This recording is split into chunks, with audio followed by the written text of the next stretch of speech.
అమ్మో ఇది వస్తుందేమిటి ఇప్పుడు కానీ ఇది చూసిందంటే అస్సలు బాగోదు ఎగతాళి చేస్తుంది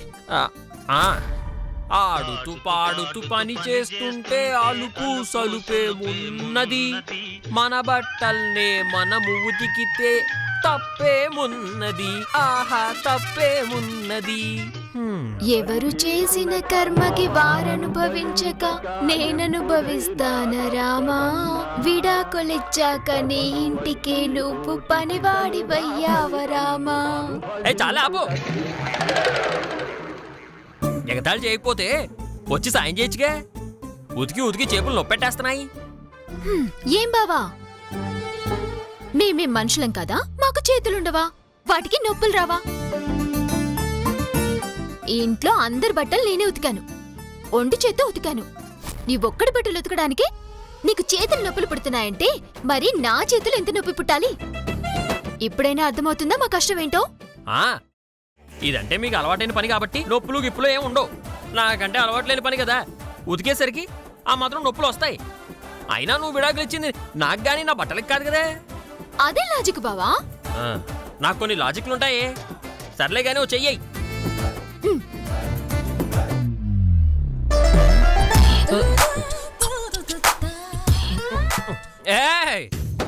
నేను చేయమంది సాయం చేయడానికి ఇలా టెంప్ట్ చేయడానికి కాదు.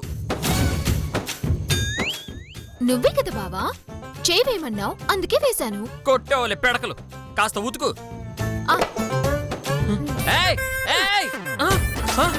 వదలవే వదలవే ఏమిటి ఆ తిప్పడం? వదలవే వదలవే నీకే చెప్పేది వద్దు.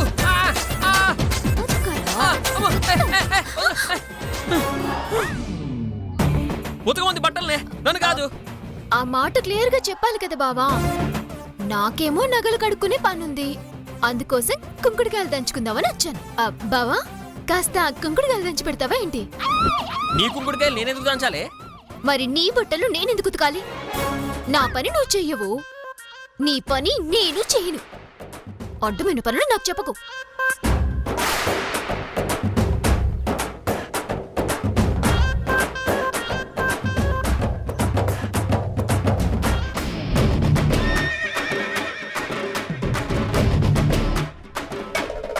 నా చేతుల్లో నీ తలకాయ ఉంటే బండకేసి బాధేవాణ్ణే.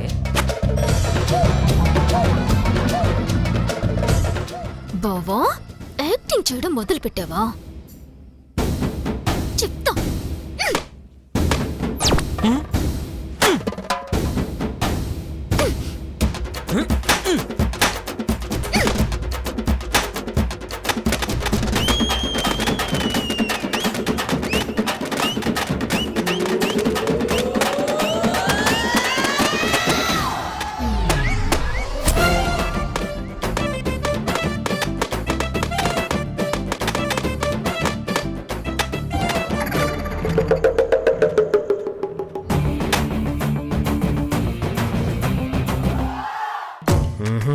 దీంతో ఇలా కాదు, దీంతో పోటీ పడితే మనం గెలవలేం. ఇలా కాకుండా తెలివిగా దీంతో బట్టలు ఉతికించే ప్లాన్ చెయ్యాలి. ఏం చేయొచ్చబ్బా?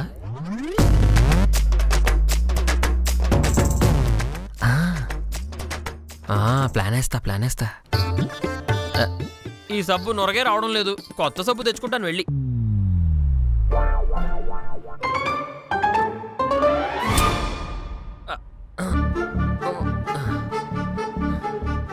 పద్దు పద్దు కళ్ళు తిరుగుతున్నాయే, బాగా తిరుగుతున్నాయి. బావా ఏం యాక్టింగ్ చేస్తున్నావు? అయ్యో అయ్యో నా తల తిరుగుతుంది. అమ్మా కళ్ళు తిరుగుతున్నాయి. ఓసే పద్మావతి పద్మావతి పద్మావతి కళ్ళు తిరుగుతున్నాయి. పద్మావతి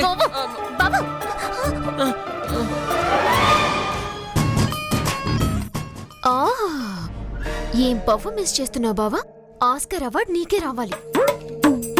పాపం ఉతికి ఉతికి బాగా అలసిపోయినట్టున్నావు బావా, అందుకే స్పృహ తప్పి పడిపోయావు. పర్లేదులే బావా, నేను ఉతికి పెడతానులే. నువ్వు రెస్ట్ తీసుకుందువు గాని.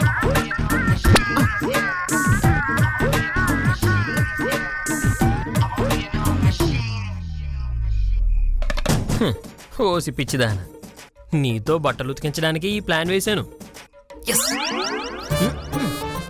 కర్ర పెట్టి. అవును, ఇలా స్పృహ తప్పి పడిపోయిన వాళ్ళకి కళ్ళల్లో కుంకుడుకాయ నీళ్ళు పోస్తే వెంటనే స్పృహలోకి వస్తారని పెద్దవాళ్ళు చెప్తారే. ఒకసారి ట్రై చేసిద్దావా? ఊసి దుర్మార్గురాలా.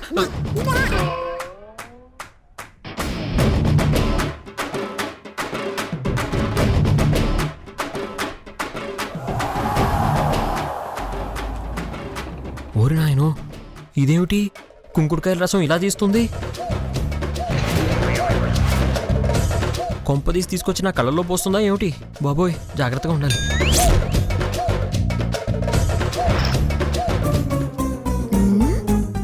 ఇప్పుడు ఇలా కళ్ళు తెరవ్వు, నేను చూస్తాను. అయ్య బాబోయ్, ఇది దగ్గరికి వచ్చేస్తుంది, కన్ను కూడా ఓపెన్ చేస్తుంది. ఈ నాటకాన్ని క్లోజ్ చేస్తే బెటర్. ఇంకా ఎక్స్టెండ్ చేస్తే నాకే తిప్పలు. ఏయ్! ఏమిటి చంపేస్తావా ఏమిటి? కళ్ళు తిరిగితే ఏ మజ్జిగ రసం నిమ్మరసం తాగించాలి కానీ ఇలా కుంకుడుకాయ రసం పోయడం ఏంటే దరిద్రంగాను? అంటే దీన్ని చిట్కా వైద్యం అంటారు బావా. చిట్కా వైద్యమా చిటికెల వైద్యమా? నాకే దిక్కుమాలిన వైద్యం అక్కర్లేదే, నా బట్టలు నేనే ఉతుక్కుంటా.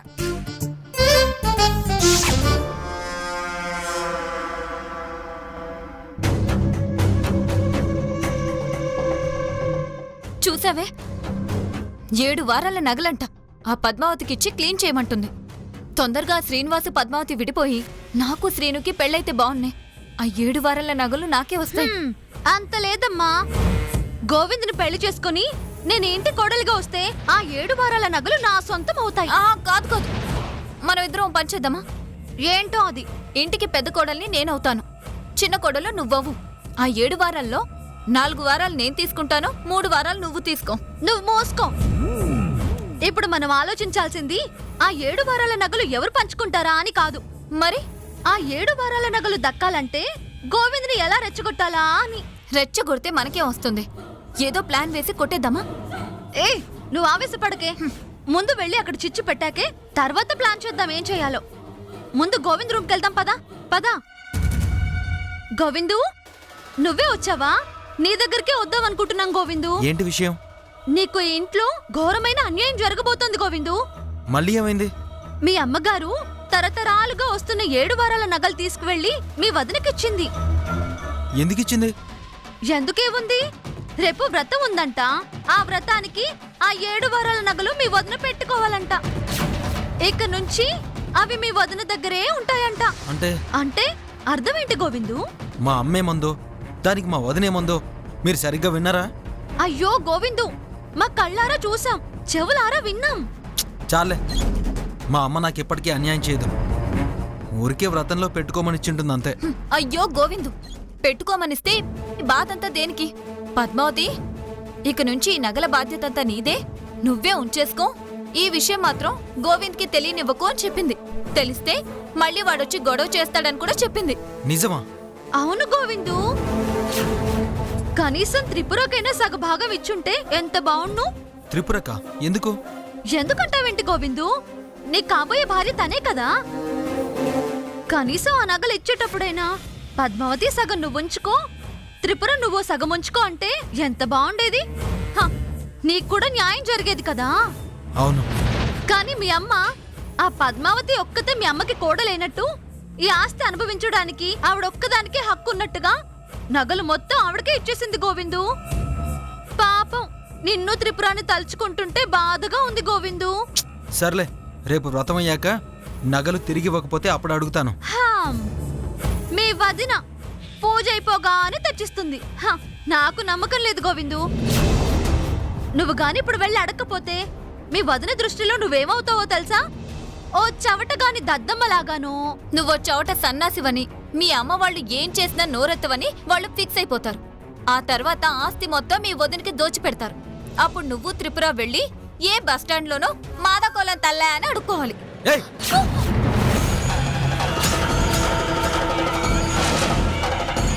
ఎస్ గోవిందు, ఈ కోపమే నాకు కావాలి. ఈ కోపాన్ని తీసుకెళ్లి నువ్వు మీ వదిన దగ్గర చూపించాలి గోవిందు. నా భవిష్యత్ డిసైడ్ చేయడానికి నువ్వెవరు? నేను బస్ స్టాండ్ లో అడుక్కుంటానని మీకు చెప్పానా? అంటే ఊహించాను గోవిందు. నా గురించి ఊహించుకోవడానికి నువ్వెవరు? ఊహిస్తే గీస్తే నేను కదా ఊహించుకోవాలి. అవునవును, నువ్వే గోవిందు. ఇంకోసారి ఇలాంటి పిచ్చి పిచ్చి వాగుడు వాగారో మర్యాద దక్కదు. ఏమనుకున్నారో? దాని మీద చెయ్యి లేపితే నీకేమొస్తుంది? నువ్వు నిజంగా మగాడివైతే ధైర్యం ఉంటే వెళ్ళి మీ అమ్మ నిలది. వెళ్ళి మీ వదినతో గొడవ పడు. మీ వదిన నొక్కేసిన 7 వారాల నగలు తిరిగి తెచ్చుకో. అంతేగాని పెద్ద పోటుగాళ్లాగా మా మీద నీ ప్రతాపం చూపించడం కాదు. ఏయ్, ఏం మాట్లాడుతున్నావు? అవును, నీ దమ్ము ధైర్యం మా దగ్గర తప్ప మీ అమ్మ ముందు మీ వదిన ముందు చెల్లవు. వాళ్ళ దగ్గర మాత్రం కుక్కిన పెన్లో పడుంటావు, మా మీద మాత్రం ఒంటి కాలు మీద లేస్తావు. దామిని, పిచ్చి వాగుడు వాగకు. నేను వాగడం కాదు, ఊళ్ళో వాళ్ళందరూ అదే అనుకుంటున్నారు. ఏమని? నువ్వు వేస్ట్ ఫెల్లోవని. వేస్ట్ ఫెలోనా? చెప్తాను. నా దమ్మేంటో ధైర్యం ఏంటో ఇప్పుడే చూపిస్తాను. తెలుసుకోండి.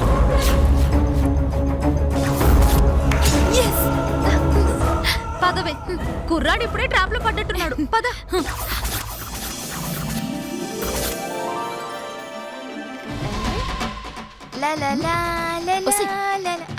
బాగుంది కదా? చూడు, పెట్టు, అక్కడ పెట్టు, ముందు ఉండు.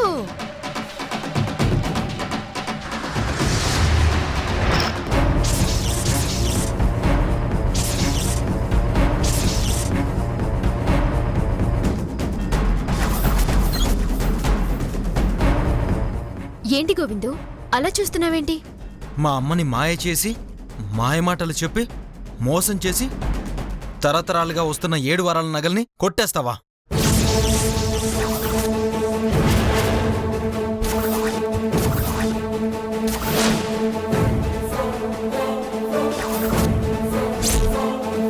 ఏం మాట్లాడుతున్నావు గోవిందు? నోరుంది కదా అని ఇష్టం వచ్చినట్టు మాట్లాడితే పడడానికి ఇక్కడ ఎవరూ సిద్ధంగా లేరు గోవిందు. నేను గోవిందుని కాబట్టే మాట్లాడుతున్నాను వదినా. నా దగ్గర సాక్ష్యం ఉంది కాబట్టే మాట్లాడుతున్నాను. ఆ నగలు మా అమ్మ నీకిచ్చిందా లేదా? అవును, ఇచ్చారు. రేపు వ్రతంలో పెట్టుకోవడానికి కడగమని ఇచ్చారు. అబద్ధం చెప్పకొదినా. మా అమ్మ నీకు కడగడానికి ఇవ్వలేదు. మరి వీటిని నీకు దారాదత్తం చేసింది. ఉంచుకోమని గిఫ్ట్గా నీకిచ్చింది. అయినా మా అమ్మిస్తే మాత్రం తీసుకోవడానికి నీ బుద్ధి ఏమైంది? గోవిందు, నిజానిజాలేంటో తెలుసుకోకుండా నోటికొచ్చినట్టు మాట్లాడుతావు. తర్వాత మాట్లాడిన మాటలకి, చేసిన పనులకి తలదించుకోవాల్సి వస్తుంది. అవును, తలదించుకునే పరిస్థితే వస్తుంది. కానీ నాకు కాదు, నీకు. నీతో మాటలు అనవసరం గోవిందు. నన్నేమైనా అడగాలనుకుంటే ముందు అత్తయ్యగారిని అడుగు. మా అమ్మతో మాట్లాడితే ఏం జరుగుతుందో నాకు బాగా తెలుసు. అది చెప్పి ఇది చెప్పి నా నోరే మోయిస్తారు. దానికన్నా మీ దగ్గరున్న నగలు తీసుకెళ్లడమే బెటర్. ఏం మాట్లాడుతున్నావు గోవిందు? ఈ నగలు తీసుకెళ్లడం ఏంటి? అవును, ఆ 7 వారాల నగల్లో నాకు సగం వాటా ఉంది కదా. అందులో కొన్ని వారాల నగల్ని నేను తీసుకెళ్తాను. మిగిలిపోయినవి నువ్వు ఉంచుకో. బావా, గోవిందు, తప్పు చేస్తున్నావు. మా అమ్మ దగ్గర నగలు నువ్వు కొట్టేస్తే తప్పలేదు, కానీ నీ దగ్గరున్న నగలు నేను తీసుకెళ్తే తప్ప? నువ్వు ఆడించినట్టు ఆడడానికి నేనేం మా అన్నయ్యని కాదు, గోవిందుని. అత్తయ్య గారు నా మీదున్న నమ్మకంతో ఇవి నాకిచ్చారు. ఈ నగల్లో ఏ చిన్నది కావాలన్నా వెళ్ళి ఆవిడ దగ్గర పర్మిషన్ తీసుకొనిరా. ఆవిడికి చెప్పకుండా, ఆవిడికి తెలియకుండా ఈ నగల్లో ఏ చిన్న నగ పోయినా ఆ నేరం నా మీదికొస్తుంది. కాబట్టి వదిలేసే. నువ్విలా చెప్తే నగలివ్వవని నాకు తెలుసవుదునా. ఇంత దూరం వచ్చాక వదినా లేదు, మర్ది లేడు.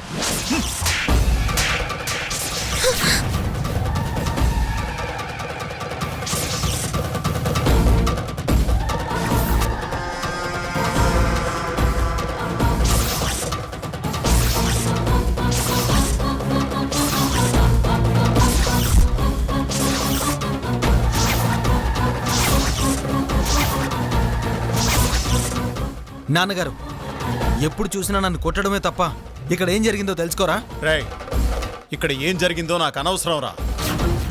తల్లి లాంటి వదినతో అలా మాట్లాడడం తప్పు. మర్యాదగా వదినికి క్షమాపణ చెప్పు. క్షమాపణ చెప్పాల్సింది నేను కాదు నాన్నగారు, వదినా. నేనేం తప్పు చేశానని క్షమాపణ చెప్పాలి? మా పూర్వీకుల నుంచి వస్తున్న నగల్ని నువ్వు ఒక్కదానివే కొట్టేయాలనుకోవడం తప్పు కదా?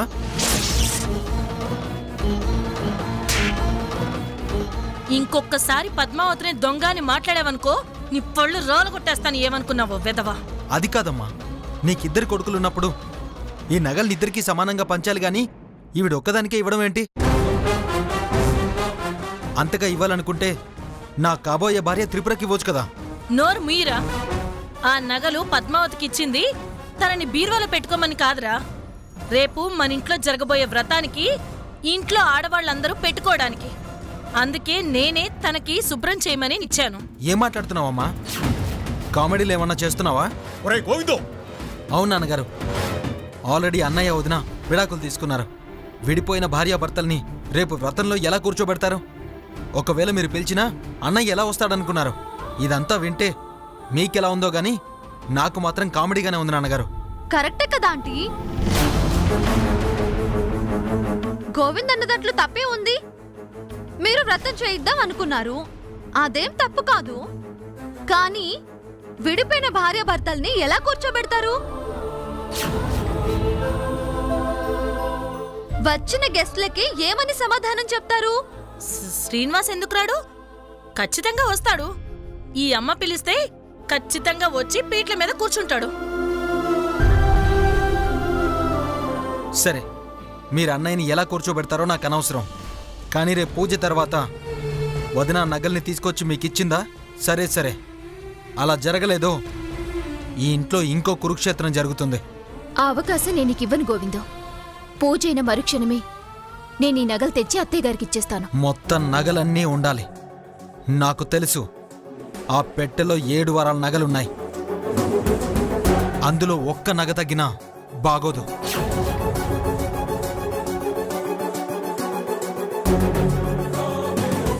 చూసారా అండి, వాడు ఎలా మర్యాద లేకుండా మాట్లాడుతున్నాడో?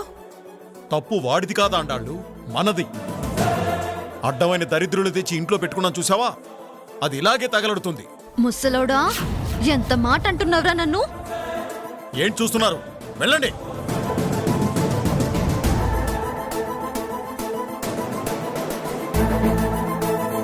పద్మావతి, వాడు తెలుసన్నాడో తెలియకన్నాడో వాడన్న మాటలో నిజముందమ్మా.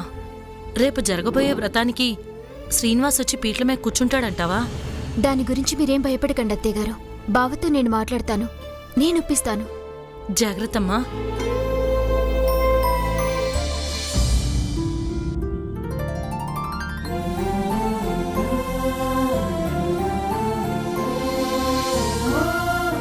ఓ, మీరేమిటే నా రూమ్లోకి వస్తున్నారు? నా రూమ్లోకి వస్తే పనిష్మెంట్ ఇస్తానని తెలుసు కదా. అయ్యో బావా, నువ్వు ముందుగా చెప్పుంటే బాగుండేది. ఓ సంచో బ్యాగో తెచ్చుకుని ఉండేదాన్ని. ఎందుకే? నువ్వేదో పనిష్మెంట్ ఇస్తానన్నావు కదా, అది పట్టుకుని వెళ్ళడానికి. ఏమిటే వెటకారమా? ప్లీజ్ బావా, నీతో నేను ఓ ముఖ్యమైన విషయం మాట్లాడడానికి వచ్చాను. అదేదో దగ్గరికి వచ్చాడు. ఏం లేదు బావా, అత్తయ్య గారు సత్యనారాయణ స్వామి వ్రతం చేయాలనుకుంటున్నారు. చేసుకొని ఆ విషయం నువ్వు చెప్పడం దేనికే? అమ్మే వచ్చి చెప్తుంది కదా. ఆ, కాకపోతే పీటల మీద మనిద్దరినీ కూర్చోబెట్టాలనుకుంటున్నారు. అంటే ఇప్పుడు మన ఇద్దరం కూర్చొని ఆ వ్రతం చేయాలి, అంతేనా? అవును బావా. నో, నా ప్రాణం పోయినా సరే నీ పక్కన మొగుడు స్థానంలో మాత్రం కూర్చోను.